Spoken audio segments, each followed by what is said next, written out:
Okay. Hello, everybody. Yes. This is Young Family Tai Chi, Traditional Form, Section 1. And we're going, for those of you who already know it, I'm going to do a quick review over all the beginning areas to fill in the areas you might have forgotten since some of you haven't done it for a while. So I want to remind you that Tai Chi is based on yin and yang. And so yin means shadow and yang means light. And I am sorry, I do not have as good a word for yang as I have for yin. So shadow implies light, but light does not imply shadow. So the properties of yin and yang are, they're interdependent. You can't have one without the other. Each limits the other. So where one ends, the other begins. And they transmutate, which means that when one ends, it becomes the other. So if you think of the course of a day, okay, so when as the day progresses, when you get to noon, you are at the ultimate light. But then once you pass noon, the light starts weakening and becomes darker and darker. And then when you get toward night, you get complete darkness and the light is gone. But then when you get to the darkest time, that is just before the dawn. So that's when it becomes light again. So that's the way Tai Chi works. So the images that are often given are that of a wave, okay? As the wave comes in, it can only go so far, and then it comes out again, okay? So the same is true of the salute. So you make your fist, you close your fingers, you put your fist, you put your thumb across the front. So that's the martial side. And then this is the paper side. The paper side covers the fist. Okay, so that shows that you're coming in peace. That's why the greeting is in this format. The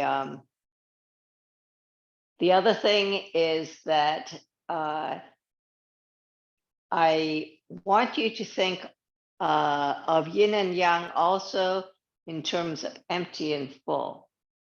And since you were talking about balance, empty and full is really important for balance. So I want you to be super aware of that. So Tai Chi is the main parts of the beginning of single person Tai Chi are still practice and moving practice. So when you have still practice, which is standing practice for us, what that does is it strengthens your legs. It helps your stance so that you want your head up, your tailbone down, and your back rounded. So let's try that. So you want your feet shoulders width apart. I have my little 2 lines here. So shoulders width apart means that the outside of your feet correspond to the outside of your shoulders. So I put my lines a little bit inside so that my toes are kind of on the line.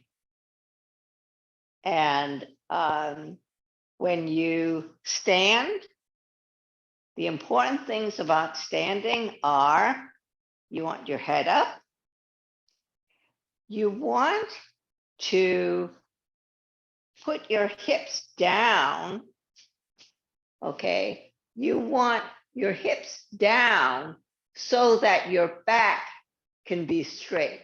Instead of being like this, you want it to be straight. And what does that do for you? That concaves your chest. You want your shoulders to be down. So head up, shoulders down, elbows down, concave your chest, and sink your hips. So what that does is it lowers your chi. And the function of lowering your chi is it sinks so that your weight is much more in your feet. You want your head to be light and you want your feet to be heavy. And the whole idea is you want to be able to draw energy from the ground, and you want the energy from your opponent to go into the ground and not into you. So the whole idea of the correct posture is to straighten things up so that your energy, like when you're doing a push, your energy can go from the heel of your foot up your spine, and then it can radiate to your arms across your back. So from your spine, it comes across your back into your fingers. So the way the classics talk about energy is it goes from your feet through your legs, controlled by the waist, and evidenced in your fingers. So the correct posture essentially aligns your body so that the energy can flow. So if we do standing, I'll do it this way. You bend your knees slightly, you have your feet shoulder width apart, and you see my hands are about a fist's width apart. So I have this rounded shape.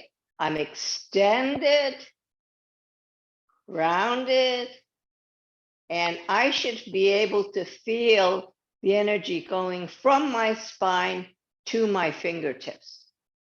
That's the feeling you should get. And if you have depending on how strong your legs are, you can have a lower stance, you can have a higher stance. It doesn't really matter. It's whatever's comfortable for you. The difference in the stance determines how far you can step out. So stance determines stride. So if my stance is low, if I'm low, I can step out further. If I'm high, I can only step out this far, right? So when people talk about wanting a really long stride, they have to realize it means that their legs have to be strong enough that they can be lower. So what I don't want to see is, it's okay if you have a long stride because you're low. It's not okay if you have a long stride because you're pitching, and then you have to push back in order to get back. Your stride should be such that when you step out, you can come back whenever you feel like. Okay, that's what determines your stride. Okay, so I want you to think about those things when you stand, because standing will help you strengthen your legs. And it will allow the energy to go from the ground out your fingers.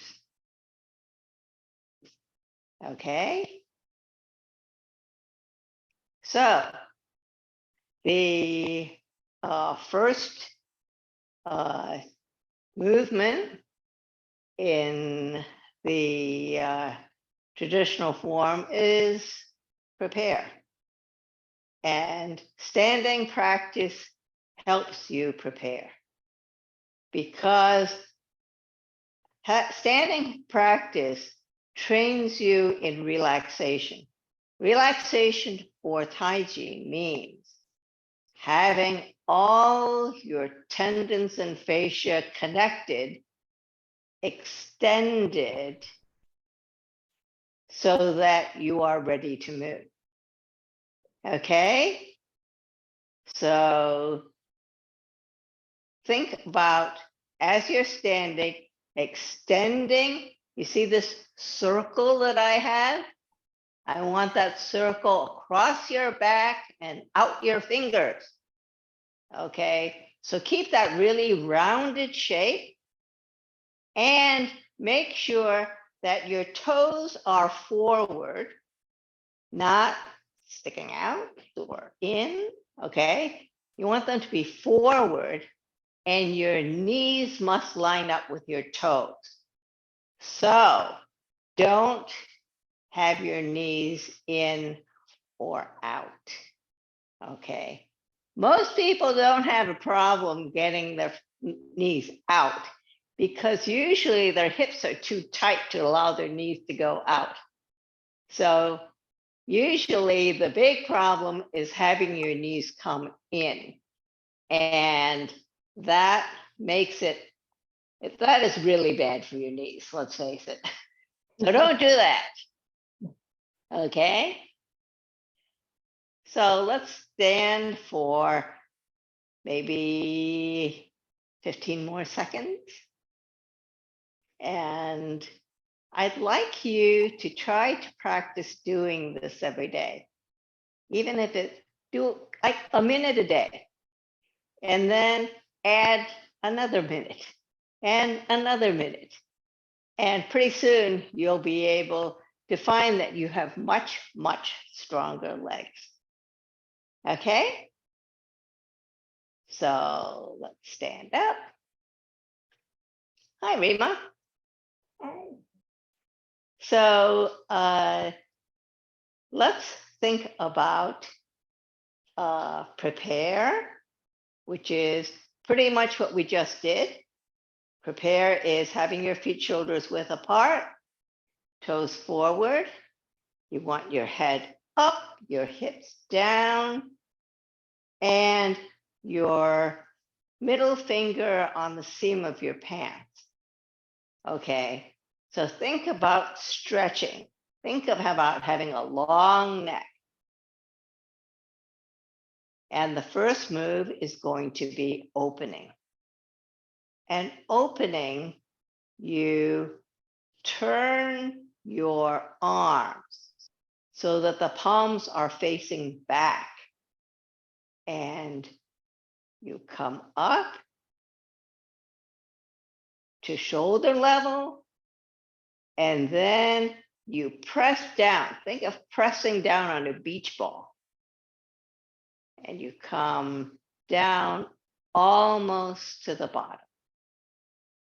And that's opening. Okay, let's try that again.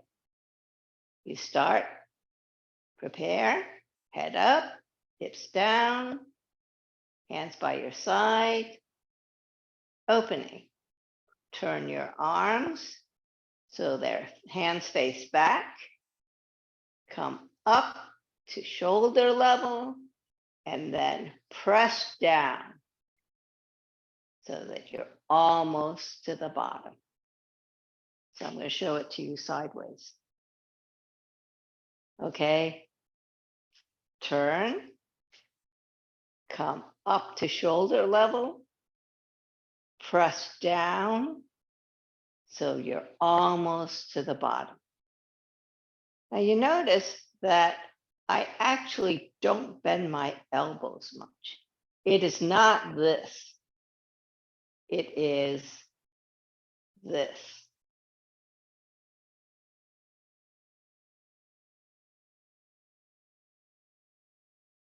Okay? So in preparation for preparation and opening are not much of a move. So in preparation for the first real move, which is part of grasp the sparrow's tail. So grasp the sparrow's tail is the signature move of Yang Family Tai Chi. Grasp the sparrow's tail is made up of left ward off, right ward off, roll back, press and push. So it has what they call 4 of the 8 energies. So it has ward off, roll back, press and push. And it has them on both, the ward off on both sides. So the 2 things I would like to work on in preparation for ward off are bow stance. So bow stance consists of moving all your weight to one foot and then releasing the other foot so that it can turn 45 degrees toward the corner. Then you're going to put your weight on that foot so that you can lift this foot and move it straight forward. And then you're going to shift your weight so that instead of being all back here, you're going to push off here and you're going to have 60% in the front and 40% in the back. Now, when you're pushing off, you should feel tension between your legs. You should feel this pushing and this pushing back as you get to your final position. Okay, so let's try that again. We'll do it on the other side. You're going to have both feet shoulders width apart.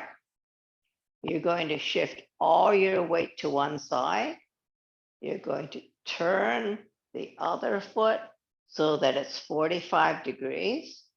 You're going to put all your weight on what will become your back foot so that you can release this foot, and you're going to put it forward, heel ball toe, bend knee. Now, when you do this, if I'm going to turn 45 degrees, put all my weight on one side, put my foot forward, when I bend knee, my knee is lined up from my toe, but it doesn't go beyond like the crease of where my toe meets the ball of my foot. Can you see that? It does not go here. It's here. You should be able to see you should be able to see your toes if you didn't have shoes on. Okay? And not only does your knee have to line up in the front, it has to line up in the back. Don't collapse your back knee. It has to go in the direction of the back toe. Okay? So a lot of things to keep in mind. Okay? So when you have your feet shoulders width apart and you turn, you shift your weight to one side enough so that you can pivot on the heel. Okay, so you don't have to shift a lot of weight, just enough so that you can pivot. But once you've pivoted, Keep in mind, this becomes the back foot. So all the weight goes here. Then you're going to lift up this foot, put the heel down, and then heel, ball, toe, bend knee, and this one straightens out. So this is pushing so that the front one can bend. Okay, if we do the other side. Okay, so we're going to shift a little bit to one side, turn the other toe to the corner. Now, notice when I'm turning my toe to the corner, my hips go with it. My hips always go with what's going to be the back foot. So this is ultimately going to be the back foot. So when I move here, my hips go with it. Then I put all my weight down. I lift up, put forward, and heel, ball, toe, bend knee.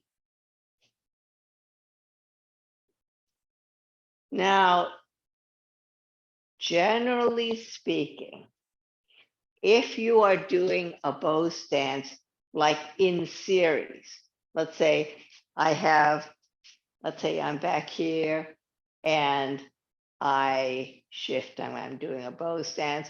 The first one, I just move forward. But the second one, the distance between my feet has increased. And so what I do for the next one is I shift, I turn, but then I pull in before I step out. And I do that because when my feet are too far apart, I want to make sure that my body is stacked up before I step out. If your feet are close together, you're already stacked. But if they're far apart, they aren't. So I just want you to be aware of the general rule that you pull in if your feet are far apart, and you don't have to if they're close together. Any questions?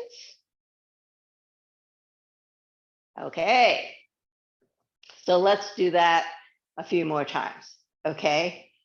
So you had your feet shoulders width apart. You're going to, let's say, shift that way. Turn your foot.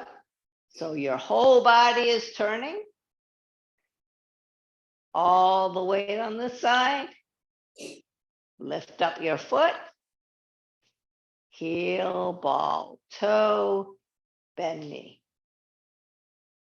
And if you were going to do another step, you would shift back. You would turn. Put all your weight on your new back foot. Pull in, step out. Heel, ball, toe, bend knee. Okay. One more time. We're going to shift to this side. Or let's do the other side. We're going to shift to this side. Turn. All the weight on that side. Come up. Heel, ball, toe, bend knee. Shift back. Turn. All the weight on this foot. Come in and out. Heel, ball, toe, bend knee.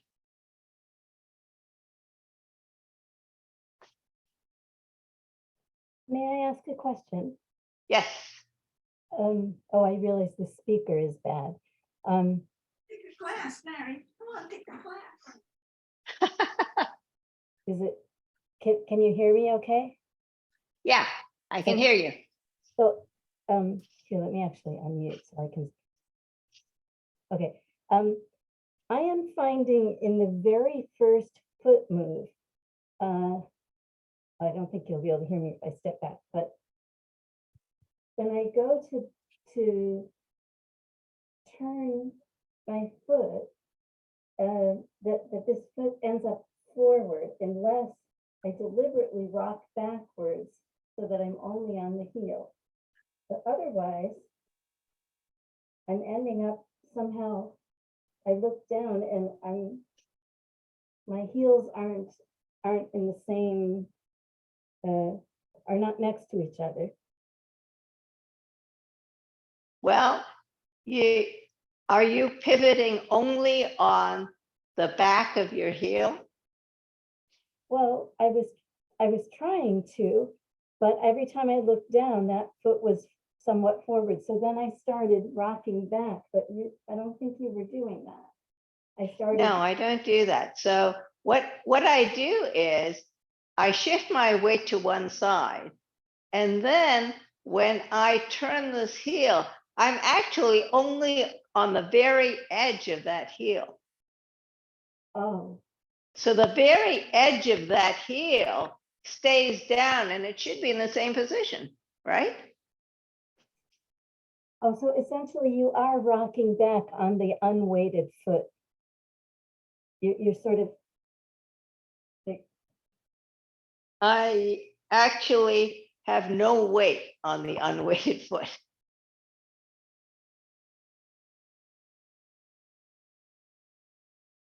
So it's just, but are you lifting up your toe before you turn it? yes. I think that's what I'm doing wrong. So you lift your toe up, because if you think about your leg, if you think about your leg bone, your shin going all the way to the floor, when you do this, the position relative to the floor should not move.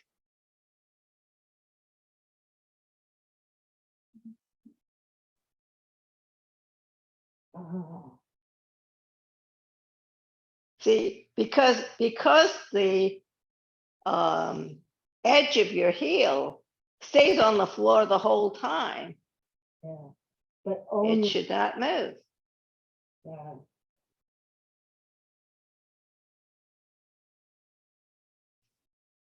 Oh my gosh, I've been doing this wrong. I end up in the wrong position, but I think I understand now.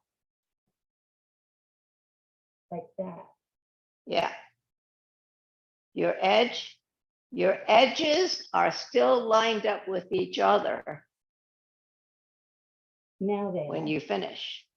Mm. And so your body moves with the 45-degree foot. You lift up, heel, ball, toe, bend knee.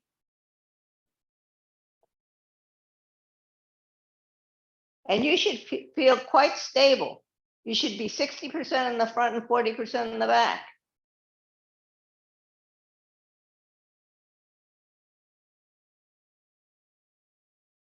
Okay. Okay? If you have trouble feeling stable, shorten your stride. Okay?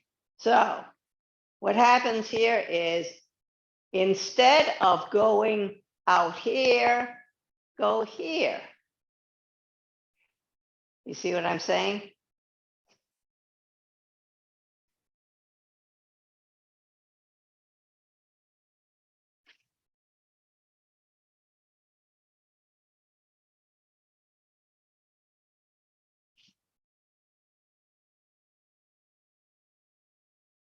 See, you are too wide.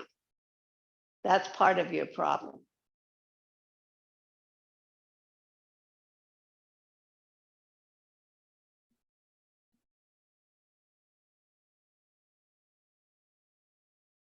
Because you're too wide, your stepping out too far.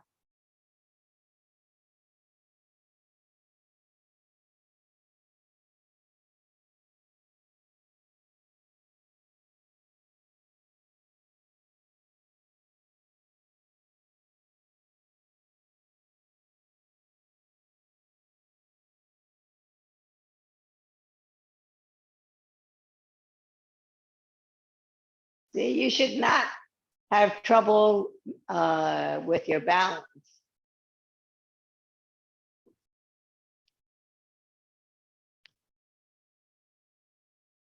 Usually when people have trouble with their balance in the bow stance, either their stride is too long or their stance is too wide. In either case, your feet are too far apart. Well, no, I turned both feet to be parallel to see how far apart they were. That's when I lost my balance, not Oh, when it was okay. turned on.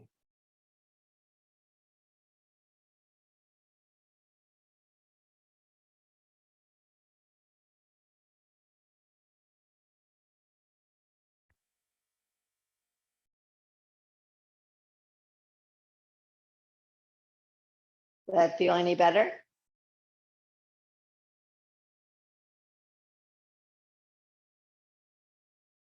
It just takes practice. So 45 degrees, don't forget to move your hips so that your knee stays lined up with your foot. Then when you put your foot forward, you'll find that in order to keep your knees lined up with your toes, you are going to actually have to widen your crotch, okay, in order to keep everything lined up.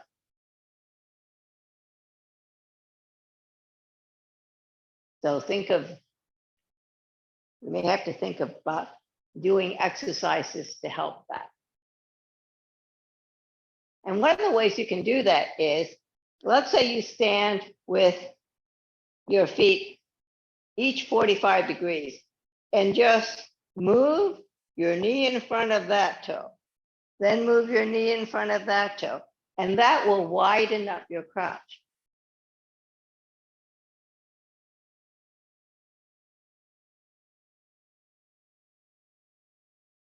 And that helps your balance.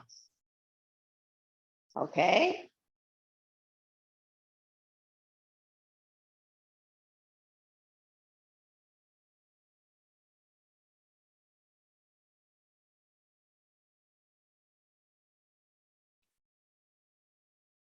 So let's try that again. If your feet are parallel, you're going to move one foot 45 degrees. Your body's going to follow it. All the weight goes on that foot. Then you're going to pick up the other foot, heel, ball, toe, bend knee. And make sure that you're wide enough so that both feet have their knees following.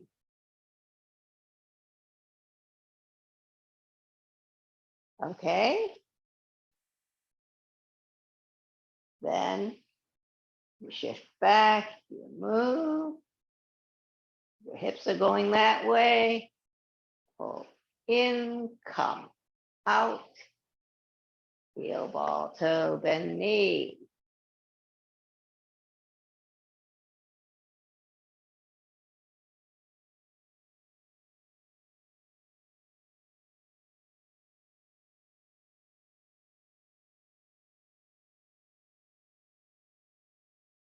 The other stepping, the empty step, is easier because you don't have to have as wide a hip stance.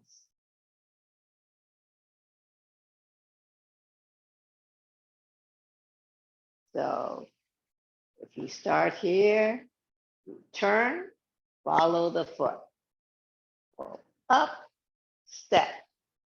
Heel, ball, toe, bend knee. Come back, turn. Hips following the foot. All the weight goes in the foot. Step. Heel, ball, toe, bend knee. You should feel the back foot pushing against the front foot. The front foot should feel pushing back. Stung and chung.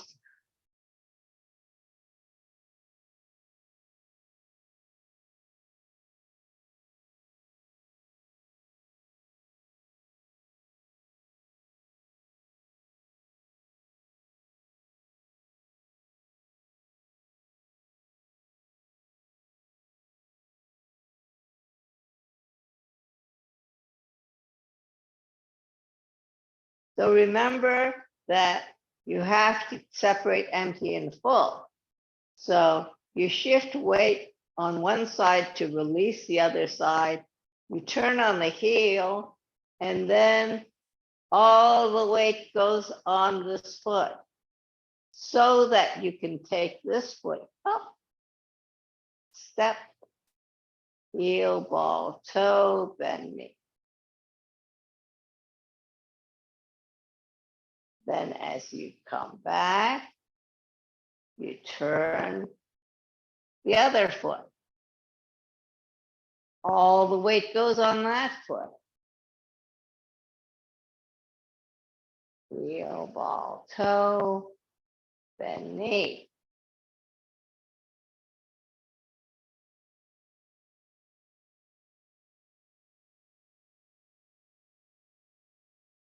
Okay, how does that feel?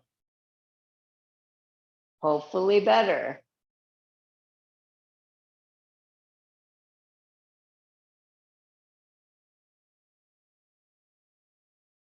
Rita, Yeah, how about the breathing? Do I breathe in as you walk forward, or is there any way to so if you are going to breathe as you walk, what happens is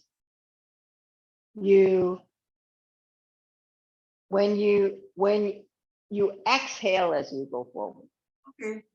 Okay, so you're exhaling here. Yeah, it's Then as you come back, you're inhaling. And then exhaling. okay. Think about it in terms of when you would use this in a move. For example, if you're doing a push, okay, when you push, when you're back, you're inhaling. When you push, you're exhaling, right? So as you step forward, you exhale, and then you step back, you inhale, Yeah, right? generally, yes. Now, Master Young says that you should just breathe naturally because there are a lot of moves that don't correspond as cleanly that way. Like push, obviously you have an inhale and you have an exhale, but in a move like single whip,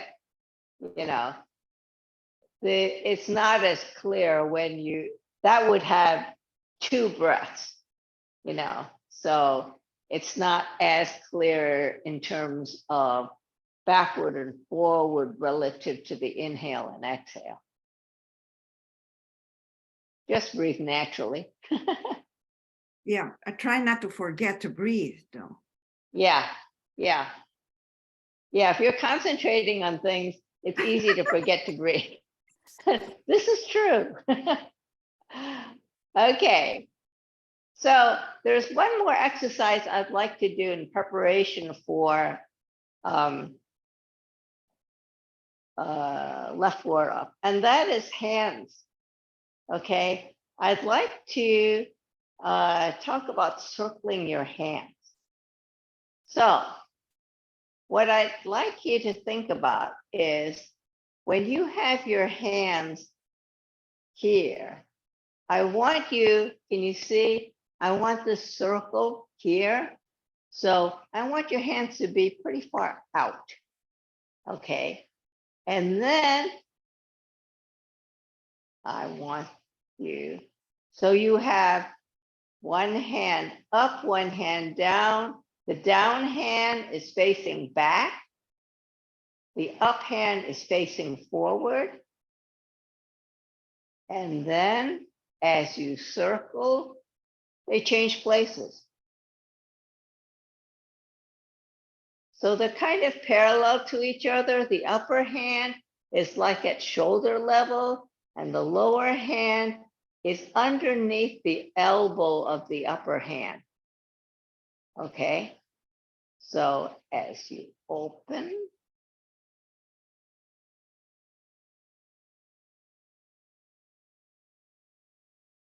close, open,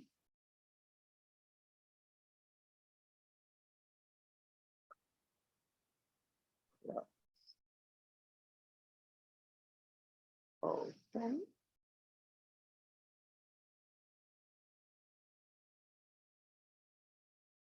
close, open.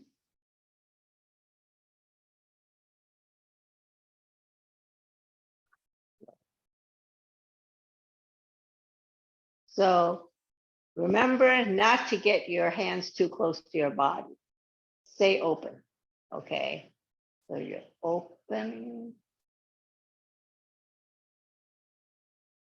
close.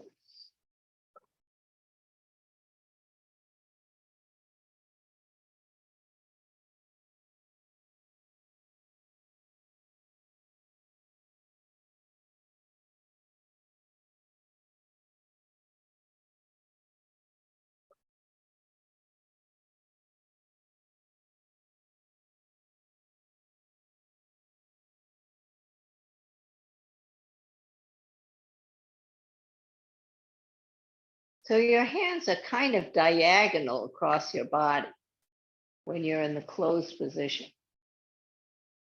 And you see, they're like this, not like this. They're like this.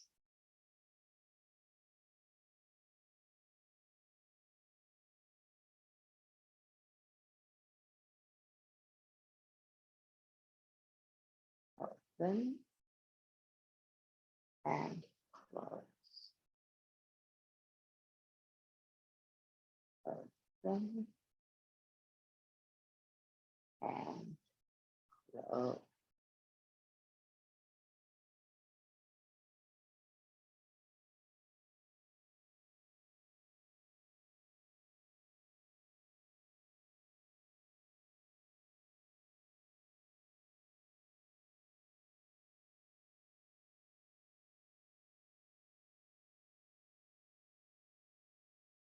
So I wanted to introduce this because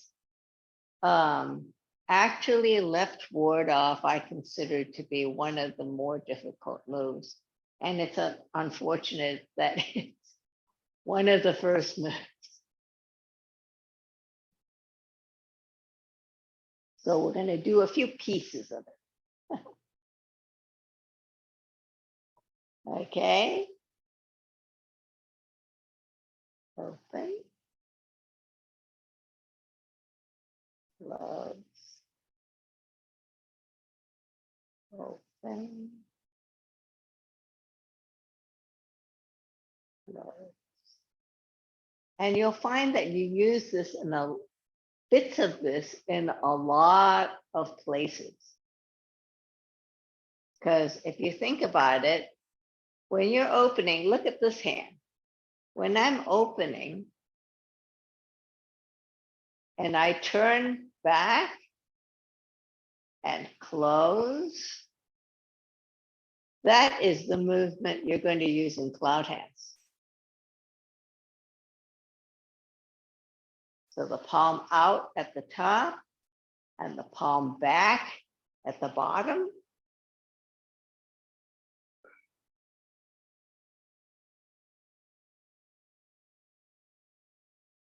So the first section is very important because except for one move, everything or a variation of it is used again in the rest of the form. So um, it's kind of foundational in that way. Grassroot bird's tail occurs in like 9 or 10 places in the rest of the form. So you're going to see it a lot. And the footwork, you're going to see a lot. So it's important that we get those things knocked down. Okay, so let's review what we did today. We did prepare, which was hands by your side, head up, shoulders down, hips down, and opening. So turn your hands, come up to shoulder level, and then press down almost to the bottom. One more time. Prepare, opening, rotate your arms, come up to shoulder level, and press down almost to the bottom. Then the other thing we did was bow stance. Bow stance, you shift your weight to one side, you turn the foot of the other side to 45 degrees, your hips go with it, all your weight goes on that foot, you lift up your other foot and you set it down, heel, ball, toe, bend knee. Okay? And on the other side, you shift to the other side, you turn to the corner, shift all your weight, lift up, set down, heel, ball, toe, bend knee. Also, in terms of terminology, when I say step, it means I want you to contact, not that I want you to put weight on it yet, just contact. Okay, so if I were doing a bow stance, I would say turn and then step. But then it's heel, ball, toe, bend knee to tell you when to shift the weight. Okay, so shifting the weight is different from rooting. So step means to root, and shift weight means you're actually delivering energy. Okay. And then the last thing we did was hands. So you put your hands, this is what I call close. Okay. Open, close, open, the top hand palm out, the bottom hand palm back, neutral, and then close. Top hand at the shoulder, bottom hand under the elbow of the top hand. Open, close. Open,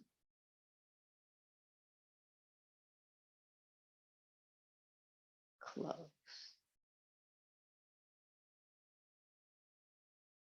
Open,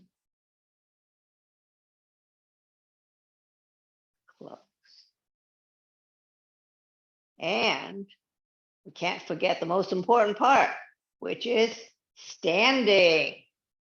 So you have your feet shoulders width apart. You have your head up, and you sink your tailbone so that the curve in your back is straightened out. You have your arms in a circle, fist width apart, and you just stand. And you should feel the connection between your joints. You should feel everything is connected, because that's how you're going to transmit the energy. So you should feel your whole foot on the ground, both your feet, and your hands should feel the energy coming from your spine out to your fingertips. Okay? So we can practice that. That is going to be your homework for next time. Practice standing, both stands, and circling your hands. Okay? So thank you very much for coming to class today. And if you don't have any questions, we're going to close. See you next week. Thank you. One question, Rita. Yes. Practicing a standing pose. 1 minute is the most I could do. Just do as much as you can do. 1 minute. It's all additive. In other words, if you can do more, do more. If you do less, that's fine too. It's most important that you have good form. Do as long as you can do and have good form. In other words, I don't want to see any collapsing knees. I don't want to see, any, I don't want to see, for example, I don't want to see your butt sticking out. I want to see you flatten your back. I want to see the rounded shape. If your arms get tired, stop. Okay? Yes. It's either the arms or the knee get a little. Yeah, whatever gets tired, stop. Don't do it if you're really tired, because you will automatically get bad form and it will distort your shape. You will compensate in ways that are not good. Okay. So think about your form first. Okay? Okay. Thank you. You're welcome. See By you. the way, Rita, this has been recorded so that if for some reason we miss it, we can just look it up on the, Yes, you can look it up. according to the date. Yes, according to the date. Okay. Okay. Bye-bye. Bye-bye. Thank you. You're welcome.